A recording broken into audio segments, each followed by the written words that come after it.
Oi, meus guerreiros, aqui é a Lorna do Efeito Bipolar e hoje eu separei algumas perguntas que vocês deixaram pra mim lá na caixinha do Instagram pra estar respondendo aqui pra vocês.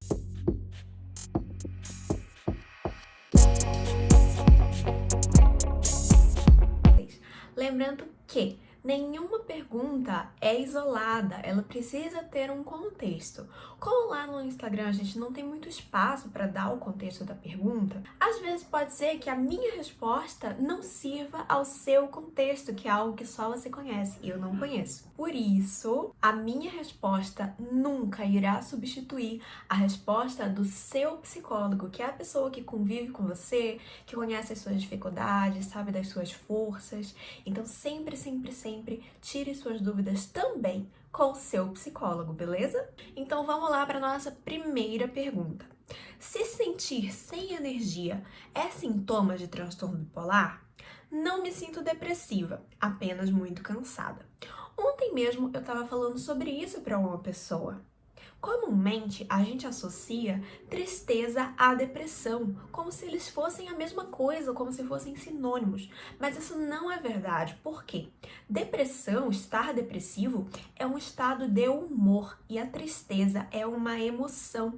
Veja bem, humor e emoções são coisas totalmente diferentes. Eu separei aqui um conceito do Novo Dicionário da Língua Portuguesa para a gente ver o que ele fala pra gente sobre a palavra humor. Humor é um determinado estado de ânimo cuja intensidade representa o grau de disposição e bem-estar psicológico e emocional de um indivíduo. Ou seja, humor é uma palavra usada para representar o grau de disposição e bem-estar psicológico de alguém. Humor não é emoção, é disposição. E a tristeza é uma emoção. Então, como é que tristeza e depressão vão ser a mesma coisa? É impossível! Em outras palavras, se sentir depressiva não é a mesma coisa que se sentir triste, e sim se sentir indisposta, que é exatamente o que a nossa seguidora fala aqui na pergunta dela. Me sinto sem energia, sem disposição. Ou seja, apesar de você acreditar que você não está deprimida, porque na sua mente tristeza e depressão é a mesma coisa, você está deprimida sim, porque depressão é igual a pouca disposição. É possível você estar deprimido e parecer estar bem para quem está de fora. Você já viu aquela frase que circula na internet, que você nunca sabe quem realmente está deprimido? É exatamente isso que ela significa. Pessoas deprimidas não são necessariamente pessoas tristes. Existem outros critérios utilizados para a gente diagnosticar uma depressão, além da sua disposição. Por exemplo, baixa autoestima, alteração no ritmo de sono, né? Quando a pessoa começa a dormir demais ou dormir de menos e se sente muito cansado, mesmo independente, né, de se ela tá dormindo mais ou menos. Alterações no metabolismo, ou seja, a pessoa começa a ganhar ou perder peso sem motivo aparente, sentimentos de culpa e inutilidade, dentre outros. Mas presta bem atenção que em momento nenhum o Manual Diagnóstico e Estatístico dos Transtornos Mentais, na 5ª edição, que é a edição que a gente usa hoje, em momento nenhum ele fala que tristeza é um sintoma de depressão. Ele fala de culpa, fala de inutilidade, mas não fala de tristeza. A gente também precisa ter muito cuidado quando a gente para pensar nessa questão aí das emoções como critérios diagnósticos, porque pessoas que têm emoções, elas não necessariamente têm um transtorno. Emoções são coisas que todos os seres humanos, inclusive alguns animais, também podem sentir. Ou seja, se sentir triste é normal. Se sentir sem disposição, não é. Pergunta número 2. Odeio passar pela fase de efeitos colaterais quando vai trocar a medicação. Me vejo num loop e não consigo me medicar. Aqui é importante a gente dizer que eu entendi o que a pessoa quis dizer e eu acredito que você também tenha entendido. Mas preciso deixar claro, claríssimo, que você não pode, em hipótese nenhuma, fazer alterações na sua medicação sem a recomendação do seu psiquiatra. Mas voltando lá ao que ela realmente quis dizer, né, que é sobre os efeitos colaterais, preciso te dar uma notícia agora. Talvez a fase dos efeitos colaterais vá durar para sempre. Eu vou usar um exemplo meu para explicar o que eu quis dizer, ok? Quando eu comecei a tomar quetiapina, os principais efeitos colaterais que eu tinha eram muito sono e muita fome. E eu sentia as duas coisas ao mesmo tempo. Então, tipo assim, eu queria morrer na cama e ao mesmo tempo eu queria morrer com uma bolacha na mão, porque eu tava realmente com muita fome. Conforme os anos foram passando, e olha que já faz 4 anos que eu tomo quetiapina, o sono, de fato, eu não tenho mais, pelo menos não daquele jeito. Mas a fome é algo que eu tenho até hoje. Por outro lado, quando eu comecei a tomar o valproato de sódio, que faz acho que uns 11 dias, um dos principais efeitos colaterais que eu tive foi uma irritabilidade muito acima do normal. Eu realmente fiquei à flor da pele. Porém, essa irritabilidade durou, sei lá, uns 5 dias e foi embora. Ficou para trás, um efeito colateral que realmente passou. Em outras palavras, alguns efeitos colaterais são de fato temporários, mas outros vão ser permanentes e cabe a nós decidir até onde que eu estou disposto a ir para ter a minha estabilidade. Então, tipo assim, se eu tô disposta a passar a vida inteira sentindo fome meia-noite, tá tudo bem. Eu vou continuar com a minha quetiapina e de fato eu vou. Agora, se pra você isso é algo que realmente te incomoda, te deixa ainda pior, enfim, interfere aí com o seu psicológico de outras formas, talvez a quetiapina não seja o melhor remédio pra você. Não tô falando que você vai ter fome se tomar quetiapina, tá? Talvez você tenha. Foi só um exemplo. Terceira pergunta. Como se controlar no hiperfoco, sendo que eu sei que ele vai me dar tristeza depois? Aqui é importante a gente deixar uma coisa bem clara. O hiperfoco é uma característica comum nas pessoas que têm transtorno bipolar, mas ele não é um sintoma diagnóstico. O que isso significa? Que lá no Manual Estatístico e Diagnóstico dos Transtornos Mentais, quinta edição, que é o que a gente usa atualmente, não tem nada escrito sobre pessoas bipolares terem hiperfoco. Porém, conforme as pesquisas aí sobre o assunto foram se aprofundando, deu para perceber que muitas pessoas que já tinham diagnóstico de transtorno bipolar acabavam também tendo um hiperfoco. Ou seja, pessoas bipolares frequentemente sofrem com a questão do hiperfoco. Mas Lana, o que é um hiperfoco? O hiperfoco é o interesse fixo em um assunto específico. Por exemplo, vamos supor aí que eu goste muito de ver casos de mistério. Vamos supor, né? Porque isso é tal qual a realidade. Então, o hiperfoco, ele é semelhante em certos aspectos ali com uma obsessão. Mas qual que é a diferença? A obsessão, ela tem pensamentos intrusivos. Ou seja, eu tô aqui fazendo o meu trabalho, mas o tempo todo eu tô pensando, meu Deus, casos de mistério. Nossa, lembra quando tal coisa aconteceu e nunca resolveram aquele caso? Nananana. Eu me perco nos meus pensamentos porque eu estou obcecada por aquilo. Ou seja, eu não controlo o que eu tô pensando. No hiperfoco, eu tenho muito interesse sobre aquele assunto. O tempo livre que eu tenho, eu vou usar para pesquisar aquele assunto. Mas enquanto eu estou fazendo o meu trabalho, eu faço o meu trabalho. Não é algo que vai me perturbar. Então, qual que é o problema ali do hiperfoco? Que muitas vezes, quando a gente entra aqui no hiperfoco, eu vou de fato pesquisar o que eu tenho para pesquisar. Enfim, vou me dedicar ao assunto que eu gosto. Eu posso esquecer, né, da vida real, do que tá acontecendo lá fora. Então eu posso deixar de comer, posso deixar de ir no banheiro, posso ter diversos problemas por causa disso. E esse é o maior problema do hiperfoco. Só que diferente da obsessão, eu posso ter controle sobre isso. Então eu posso criar estratégias que me ajudem a gerenciar o meu tempo e me façam, né, não ter prejuízos por estar querendo curtir a vibe daquele assunto. Uma dessas estratégias que a gente pode usar é o método Pomodoro. Como que vai funcionar? Eu vou pegar um cronômetro, vou marcar lá 30 minutos e esse é o tempo que eu vou ter para me dedicar a seja lá qual for o assunto que eu queira me dedicar naquele momento. Quando acabar esses 30 minutos, eu coloco um outro cronômetro de 5 minutos, que é o meu tempo de intervalo. Então, esses 5 minutos é o tempo que eu vou usar para comer, escovar o dente, ir no banheiro, sei lá, fazer o que você precisar fazer. Qualquer coisa menos se dedicar ao hiperfoco. E assim a gente vai intercalando períodos de 30 minutos com intervalos de 5 minutos. Na verdade, você pode determinar aí quantos minutos você acha que é o adequado. Mas aqui na minha casa eu uso 30 e 5. Lembrando que, se o seu hiperfoco se apresenta com pensamentos intrusivos, ou seja, você fica pensando naquilo o dia inteiro, sofrendo porque você quer ver vídeo daquilo, você quer pesquisar sobre aquilo, você quer se aprofundar naquilo, e você deixa de, por exemplo, fazer o que você de fato tem pra fazer, né? Ah, tem que trabalhar, mas não consigo porque eu só fico pensando no meu hiperfoco. Então, talvez não seja um hiperfoco, e sim uma obsessão. Quarta pergunta: como foi o seu processo de ajuste ao medicamento? Demorou muito?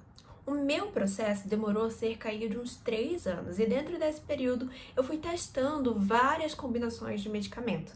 Lembrando que eu não fui testando sozinha, tá bom, gente? Fui testando com a orientação da minha psiquiatra. Jamais altere a sua medicação sem o seu psiquiatra estar sabendo e tá te orientando naquilo. Então, durante esse período em que eu fazia essas combinações, a gente sempre estava pensando nos sintomas que eu tinha naquela época. A gente costuma pensar que o tratamento para o transtorno bipolar tem remédios para transtorno bipolar, mas não é exatamente assim que funciona. Na verdade verdadeira, não existe um remédio para transtorno bipolar. O que existe são remédios específicos para trabalhar certos sintomas. Então, para ficar mais fácil de entender, eu vou usar um exemplo de um outro transtorno. A gente vai falar aqui, como exemplo, de compulsão alimentar.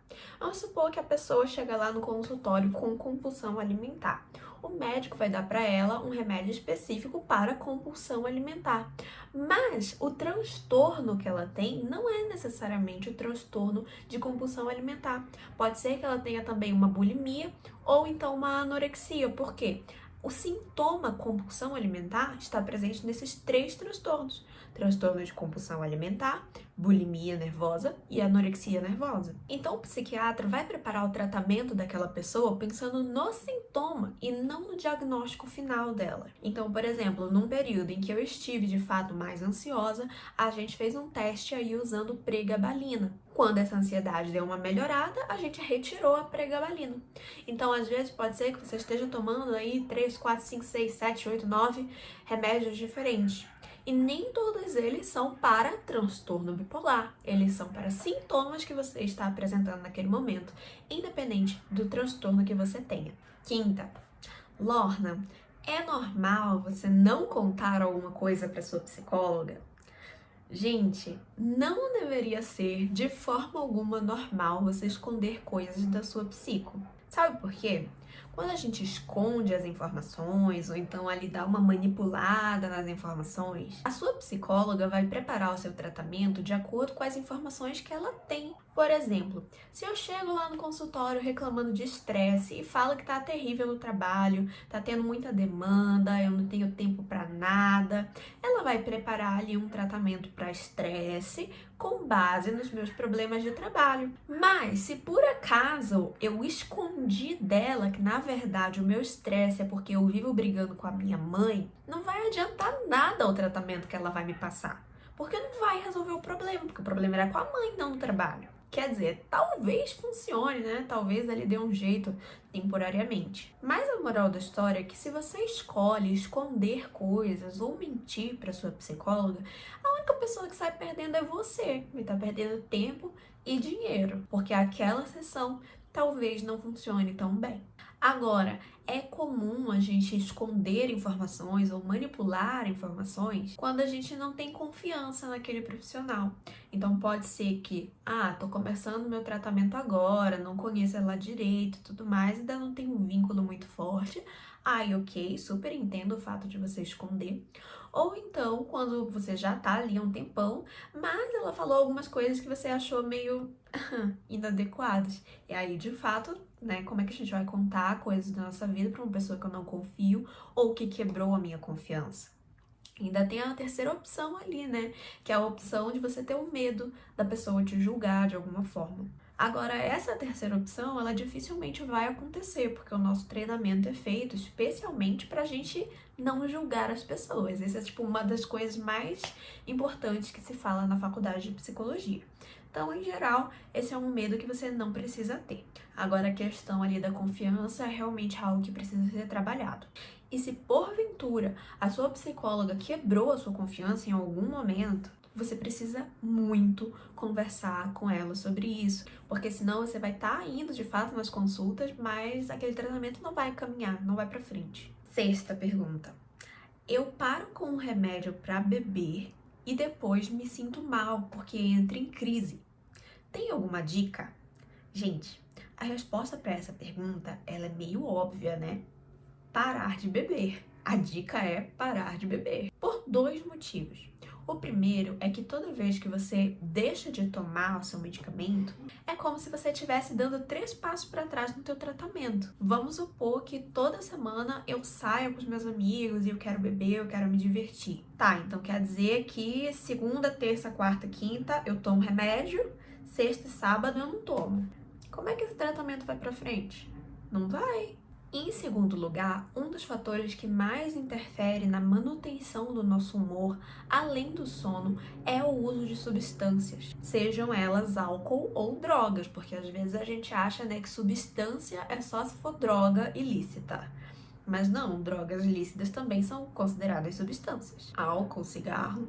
Isso acontece porque os efeitos dessas substâncias alteram a nossa química cerebral. O álcool, especificamente, que foi a pergunta aqui da nossa seguidora, é uma substância depressora. Ou seja, ela deixa o nosso cérebro funcionando numa marcha mais lenta.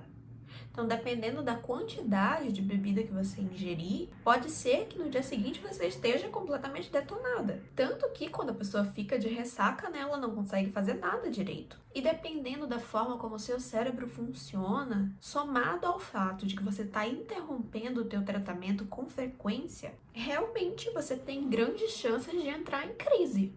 Então, se você não quer entrar em crise, simplesmente não beba. É diferente, por exemplo, não era nem para estar fazendo isso, tá? Mas estou abrindo aqui uma exceção. É diferente de você beber um dedinho de vinho uma vez no Natal. É diferente, entende? Sétima pergunta. Ló, às vezes os meus vizinhos se reúnem e fazem muito barulho com som e com conversas. Isso me irrita muito e eu tenho a impressão de que eles estão falando de mim. Isso é por causa do transtorno bipolar? Essa pergunta tem duas respostas. A sensibilidade ao barulho é sim uma característica do transtorno bipolar, mas assim como o hiperfoco, ela não é um sintoma diagnóstico. Ou seja, lá no manual não tem nada sobre sensibilidade dos sentidos. Porém, é uma característica comum apresentada em pessoas com bipolaridade. Essa sensibilidade mais alta aos estímulos sensoriais, ela está relacionada aos órgãos dos sentidos. Então, a visão, tato, olfato, que mais? A audição, o paladar. Às vezes pode ser, né, que você tenha reações diferentes de uma pessoa que não tem o transtorno bipolar, porque o nosso cérebro funciona de uma forma diferente. Então, o fato das conversas e da música alta te incomodarem pode sim estar relacionado ao transtorno. Já em relação a essa impressão que você tem de que as pessoas estão falando sobre você, também pode estar relacionada ao transtorno, mas não somente como uma característica, e sim como um sintoma, que seria o delírio, um sintoma psicótico. Delírios são alterações nos nossos pensamentos, nas nossas crenças, que não condizem com a realidade, ou seja, eu não tenho nenhuma evidência real, concreta, verdadeira, para acreditar que aquilo de fato está acontecendo. O delírio tem basicamente dois tipos. Podem ser delírios bizarros, que não tem nada a ver com a realidade, tipo assim, eu acredito, porque delírios realmente são coisas que a gente acredita. Então, eu acredito que eu fui abduzida e os aliens implantaram um chip na minha barriga. Isso seria um exemplo de delírio bizarro, aquilo que não tem nada a ver com a nossa vida real. Mas a gente também tem os delírios não bizarros, que são aqueles que poderiam sim estar acontecendo, mas que você não tem nenhuma evidência de que de fato estão. Então, por exemplo, eu acho que clonaram meu WhatsApp e alguém tá lendo as minhas conversas. É possível que alguém clone o meu WhatsApp? É possível. Então, é um delírio não bizarro. Acreditar que alguém tá falando mal de mim pelas minhas costas, caso você não tenha nenhuma evidência de que aquilo é verdadeiro, pode ser ou não um delírio não bizarro, aquele que poderia, acontecer na vida real. Vale ressaltar que um delírio é uma ideia fixa, então não importa o quanto as pessoas falem pra mim que o meu WhatsApp não foi clonado, não tem ninguém falando mal de mim. Mesmo que eu saiba que talvez seja um delírio e talvez eu esteja errada, não vai ter nada na face da Terra que me faça, de fato, perceber que eu tô errada, assumir que eu tô errada, porque eu realmente acredito que estão falando mal de mim. É uma crença fixa, mesmo que ela não faça muito sentido. 8ª pergunta. Suplementação vitamínica como suporte no tratamento. Qual a sua opinião sobre isso? O primeiro ponto importante é que a suplementação das vitaminas, ela jamais vai substituir o tratamento psiquiátrico. Transtorno psiquiátrico não se trata com vitaminas, se trata com medicação. O transtorno bipolar é um problema de ordem genética, biológica, onde certas áreas no cérebro deixam de funcionar como elas deveriam. Então, o meu cérebro, enquanto pessoa com transtorno bipolar, não funciona igual ao cérebro da minha amiga, por exemplo. Então, é um problema sistêmico, ou seja, não vai ser resolvido através de suplementação.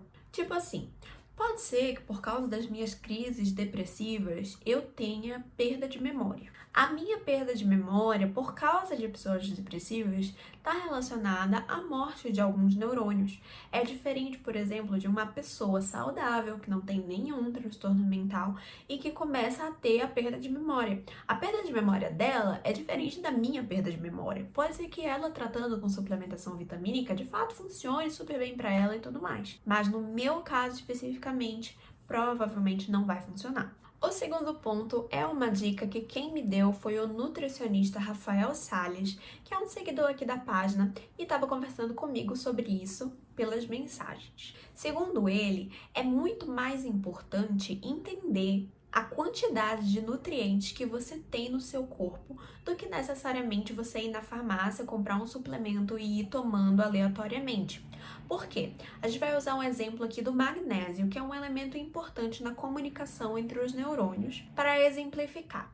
Se eu, Lorna, tenho uma quantidade X de magnésio no meu corpo e eu simplesmente vou lá na farmácia e compro e começo a suplementar por conta própria, pode ser que eu tenha uma intoxicação, porque a quantidade de nutrientes em excesso também pode fazer mal. Então, o que é o ideal? É que você esteja sendo acompanhado por um nutricionista ou por um nutrólogo que faça exames periódicos e que, se necessário, vai fazer a sua suplementação de forma personalizada, não simplesmente, ai, toma esse negócio aí. Entendeu? 9ª pergunta. Ter crises de passar dias tremendo, corpo ruim, tendo espasmos, pode ser do transtorno bipolar ou é outra coisa? Toda reação física pode sim ter um fundo emocional, mas não necessariamente essa reação vai estar relacionada ao transtorno bipolar. A maioria das reações físicas está mais relacionada ao seu nível de ansiedade, ou até mesmo pode ser uma superdose da medicação que você está tomando. Lembra quando eu falei que certas substâncias no nosso corpo em excesso também podem fazer mal? Com as medicações é a mesma coisa. É por isso que as pessoas precisam, por exemplo, fazer o exame quando elas estão tomando lítio, para que a intoxicação não aconteça. Mas esse exame, ele nem sempre é feito para todas as medicações, então pode ocorrer sim de você estar tomando uma dose maior do que o que o seu corpo aguenta e ela ter te dado esse tipo de efeitos colaterais. Então é muito importante que esse tipo de reação seja discutido tanto com seu psicólogo, porque pode sim ser uma reação ali de fundo emocional, quanto com o seu psiquiatra, que é a pessoa que vai estar cuidando do seu organismo físico, né? O trabalho multidisciplinar, ele é muito importante no tratamento do transtorno bipolar. 10ª pergunta. Eu tô muito frustrada porque sei que a vida que eu gostaria de levar não vai ser possível por causa do transtorno. Óbvio que eu vou escolher uma vida que me gere estabilidade, mas como aceitar isso mais rápido? Acho injusto e fico triste. Lorna, como assim, né? O transtorno pode atrapalhar aí a vida de uma pessoa a ponto do que ela gostaria de ser não se tornar possível. Eu imagino que o que a pessoa esteja falando nesse momento seja de certas profissões em que você precisa fazer ali um exame de saúde, por exemplo, para ser policial, você não pode ter transtornos mentais. Então, sim, tem certas carreiras, certas profissões em que você vai ter uma limitação por conta disso. Mas, tirando essas limitações, não vejo motivo pelo qual você não possa ter uma vida normal. O transtorno bipolar, quando bem tratado, não te impede de fazer praticamente nada. Então, eu vou vou responder essa pergunta pensando nesse sentido, né, de que ela gostaria de levar uma vida específica e que realmente é bloqueada pelo transtorno mental. Mas eu também gostaria de dar uma sugestão na sequência. Em relação à aceitação, ela é um processo. Para algumas pessoas vai ser um processo mais curto, para outras um processo mais longo, mas o fato é que não tem uma fórmula mágica para a gente aceitar. Porém, existem sim estratégias que a gente pode fazer para intensificar esse processo. Uma das estratégias que pode ser utilizada é fazer uma lista de prós e contras. Como que vai funcionar? Em uma folha de papel, você vai separar espaço para 4 listas, ok? Não são 2, ok? São 4. Na primeira lista, eu vou colocar os prós de aceitar o meu problema. Na segunda lista, eu vou colocar os contras de aceitar o meu problema. Na terceira lista, eu vou colocar os prós de não aceitar o meu problema. E na última lista, na quarta, eu vou colocar os contras de não aceitar. Essas 4 listas vão te permitir ter uma visão geral ali da situação. E essa técnica é muito útil para a gente conversar com a nossa mente racional, aquela que utiliza a lógica. Então eu vou estar ali expondo os argumentos lógicos pelos quais a aceitação seria algo bom na minha vida. Mas essa técnica não vai funcionar muito bem quando a gente estiver tratando da sua mente emocional, porque a mente emocional, ela não responde à lógica, ela responde aos nossos sentimentos. Então eu recomendo fortemente que você converse sobre esse assunto com a sua psicóloga, porque ela vai ser capaz de te dar ali uma resposta personalizada para o seu problema, para o seu contexto, para o seu momento de vida. Agora, a sugestão que eu gostaria de dar é a seguinte: os nossos pensamentos, nossas crenças, os nossos sonhos, eles não são fixos, eles são flexíveis. Para algumas pessoas são mais flexíveis do que outras, mas o fato é que conforme o tempo passa, eles vão mudando, eles vão se alterando. As nossas crenças passam e a nossa personalidade fica. Os sonhos que eu tinha quando eu era criança não são os mesmos de quando eu era adolescente ou os da minha vida adulta. Ao longo do tempo, eles mudam completamente. Então, por mais que eu entenda que o seu sonho frustrado seja uma grande decepção para você nesse momento, eu quero te dizer que essa frustração, ela não precisa ser eterna, ela não precisa durar para sempre. É possível desenvolver novos sonhos e se adaptar melhor à vida real. Viva o seu luto. Viver o luto é importante, entender e processar tudo aquilo que eu perdi, seja por causa do transtorno bipolar ou qualquer outro motivo, mas não se esqueça de voltar para a vida real em algum momento, porque ela vai estar ali só esperando por você para dar continuidade ao seu futuro. Bom, gente, é isso. Se você assistiu esse vídeo até o final, muito obrigada, espero ter podido ajudar. Se ficou alguma dúvida para você, coloca aqui nos comentários que assim que eu puder, eu vou estar te respondendo. A gente se vê no próximo e até lá, força guerreiro!